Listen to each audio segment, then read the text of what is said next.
back to What One Thing, a Smart Meetings podcast that provides you with a shortcut to the top of the events world by asking successful people what made the difference in their careers and lives. I'm JT Long. I'm Vice President and Content Director at Smart Meetings, and we have a treat for you today. Author and luxury researcher Neen James spoke at our event in Florida last year and started a rousing discussion about how we as meeting professionals can really add value to our attendee and stakeholder lives. Her book, Attention Pays, is a primer on driving profitability, productivity, and accountability by paying extraordinary attention personally, professionally, and globally. I knew we had to get her on the podcast to talk about how that applies to events because this is powerful stuff. Neen, thank you for joining us today. G'day, gorgeous. What a treat it is to serve. You and Marin do know how to rock the events that you do. And the ones that I've experienced have always had the luxury touch. So you know you're speaking my language. Well, would you start by just defining what is luxury?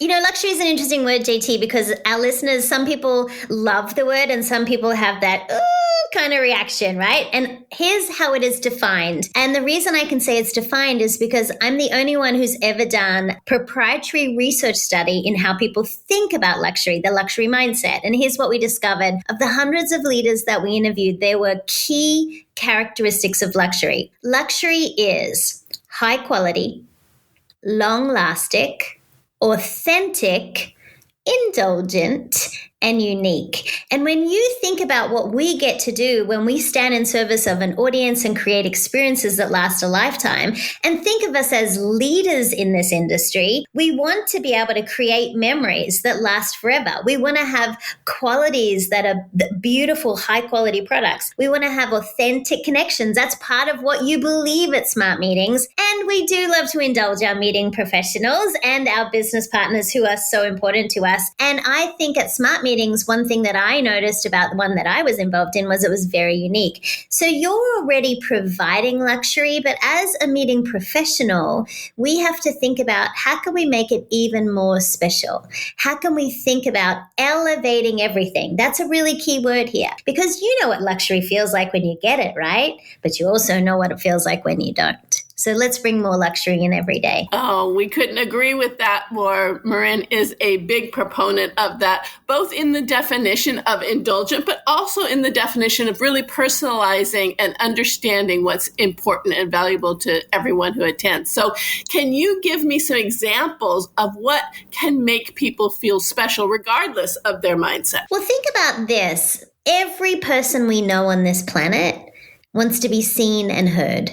Isn't that what we all want? And so as meeting professionals, we have this privilege of being able to help people feel seen and noticed and understood. So here's a couple of really easy ways we can all do it. Think about even the marketplace you set up. You did a brilliant job of letting people choose the amenities that they wanted to gift themselves. It's definitely more sustainable. It's definitely a great way to highlight our business partners who are generously providing. But we could not only choose our snacks, our beverages, but we could choose the things we wanted to take home. That makes people feel special because they're involved in the tailoring, the customization, highly just for them. Think about things like, gosh, this starts even before the event. Think about all of the pre-communication that we give them, the know before you go, just the simplicity of using people's names and getting it right? Another thing, JT, that I noticed when I checked in was you were right there. You were there greeting everyone. You were personalizing each interaction, and it was like a family reunion. And so when you think about when meeting professionals get together, it is the safest place for us because we can finally talk to people about the challenges we're facing. We can finally share the good, the bad, and the ugly side of what it is that we do. And so to make people feel special, I think the other thing we need to be very conscious of with meeting professionals and some of our business partners is the luxury of time. Time is a luxury, and we are so used to going crazy speeds, working 24/7 during an event. You know all the crazy that leads into an event. And what I want to encourage us to think about to make these meetings more special is let's build in more downtime. Let's build in more time that takes care of the individual. That's how we make people feel special. Offering sound bath meditations, yoga sessions, walks in nature, all the things you build into your agendas. We need more of that this year, because if we want people to feel special and enjoy the luxury of them investing and coming to one of our events, we want to make sure they feel taken care of. That is how you make people feel special. That is special. And I know there's so many people that we just email with all the time. And so to be able to see them in person and maybe get a hug, and it makes all the difference. Yep. Do you know there is a profession where people will cuddle you? Like, there are professional cuddlers. It's a certification you can get. I swear it's real.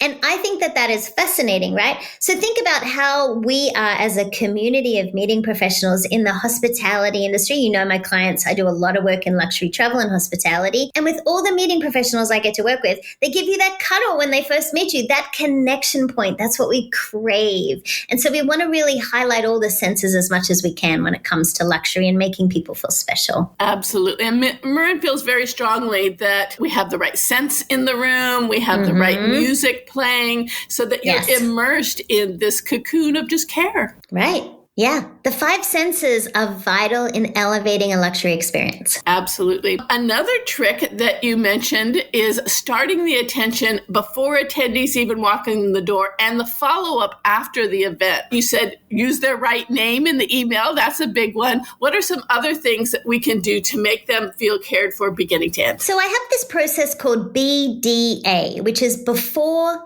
during, and after. And we can all apply this. And what I'd encourage you to consider when you finish listening to this podcast is grab your team and do a quick ideation session and think about what are some things we could do before we start connecting with people on site? What are things we can do during our event, and what can we do after? I think we're really good at the communication piece. We are great with our know before we go. We have great email lists. We can customize that. We're often really great on site as well. That's where we shine. But where I think meeting professionals could enhance this is what they do after. So let me give you some examples. Before the event, leverage your speakers. I know that I, as a keynote speaker, always do a promotional video for my client. I give my email address in the video. I connect with people on social media. I make sure I know the theme and it's embedded in all of my conversation. Leverage your speakers before they get there. They have their own communities and platforms. Get people to connect with them directly. Think about videos, vignettes, business partner opportunities, things that you can do so that they also feel, I'm so excited about this event. You know who's really good at this is Al High, the Associated Luxury Hotel International. They have these fantastic ways that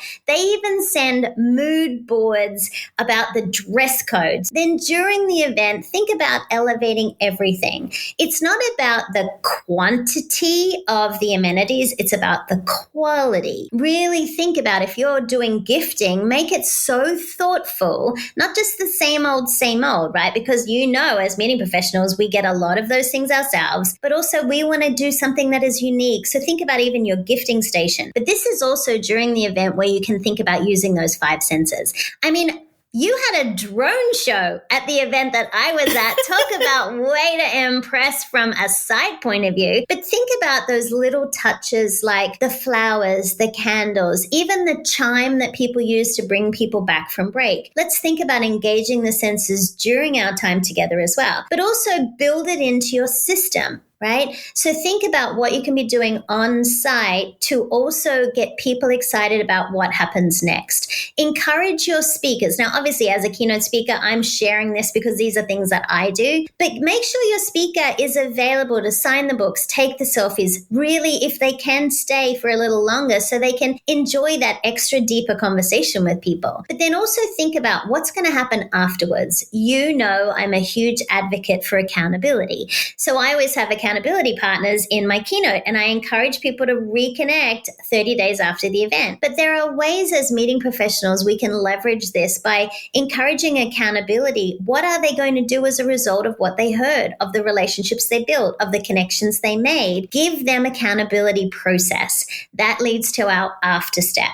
What videos do you send after? What emails? What surveys? What connections? This is where Al High is also really great. I know I've spoken at several of their events, and they do a room drop with my book and a lovely bookmark. What a beautiful thing. And then for one event that I spoke at for them, they sent a care package to everyone after the event. And so it was like Christmas all over because there was some of the speakers' books. I'd sent little koalas. They loved that. They clipped onto their computer. But I think what you want to get creative about is also making things physical. In our digital world, analog gets attention.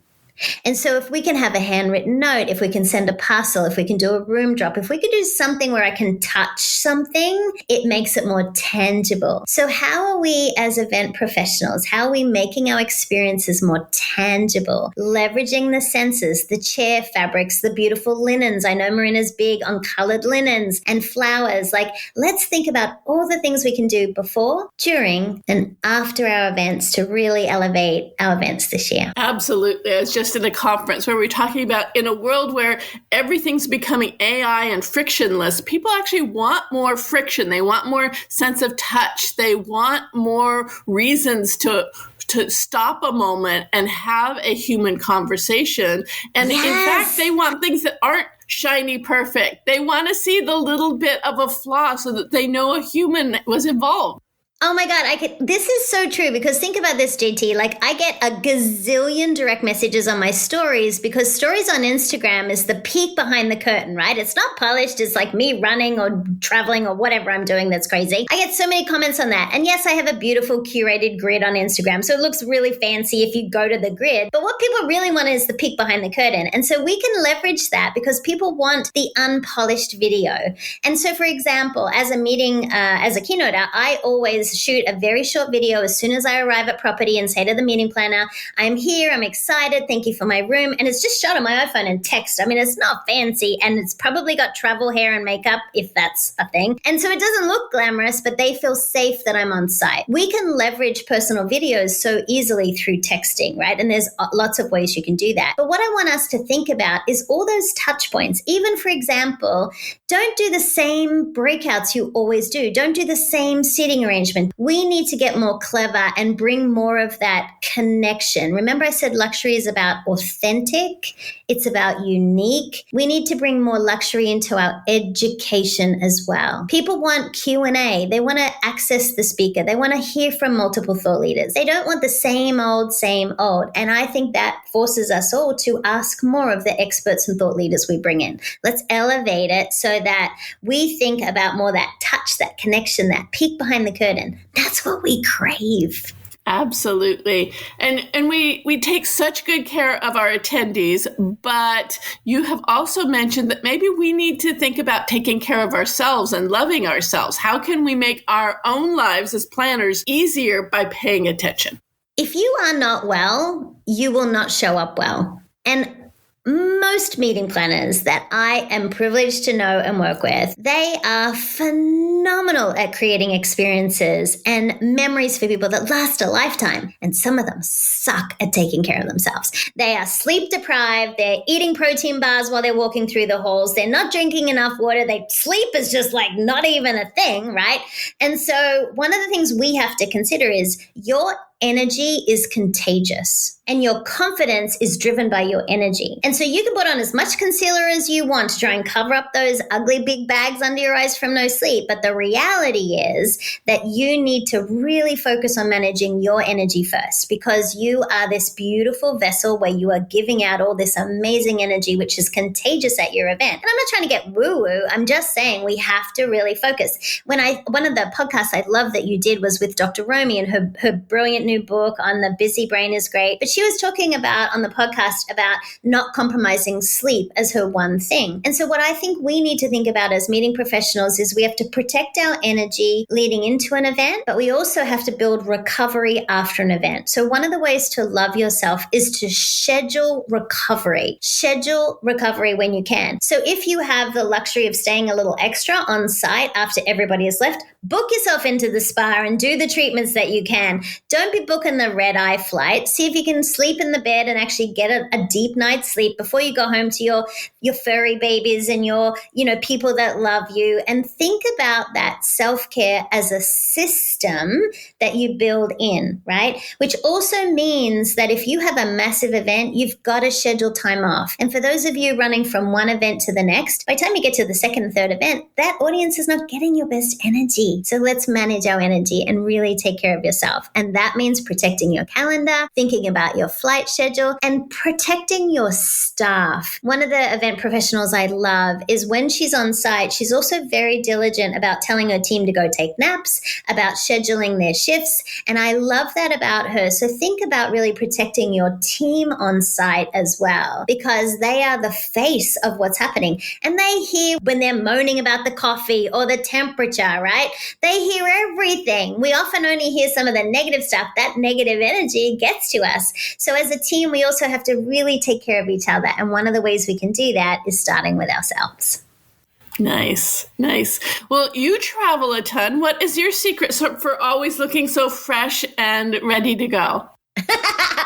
I believe you're on before you're on, meaning I'm always on. If I run into someone at the airport at 5 a.m. in the morning, I have to look like I am on. So from the moment I step foot out of my house, I have to be ready, which means I have to be awake. I have to look decent. And it could be that I'm on like a red eye with someone, even though I said don't take those flights. But the reality is that I am always on. And so what that means is I have to be fully present for whoever I could run into, because I run into audience members, clients, business partners in the supermarket, in the airport, and I'm traveling all over the world. And so I feel like if you always think about you're on, which means not being on devices. So I've challenged myself not to have my face in my phone at the airport, to be really present about what's going on around me, to notice what's happening, because we have responsibilities, because we see the world very differently. And so one of the things that I focus on is being really present. So you're on before you're on. So think about, it's kind of like show business, what we do from the moment you leave your house until you get back into your own house or your hotel room, you're on. Because you know this, you step out of your hotel room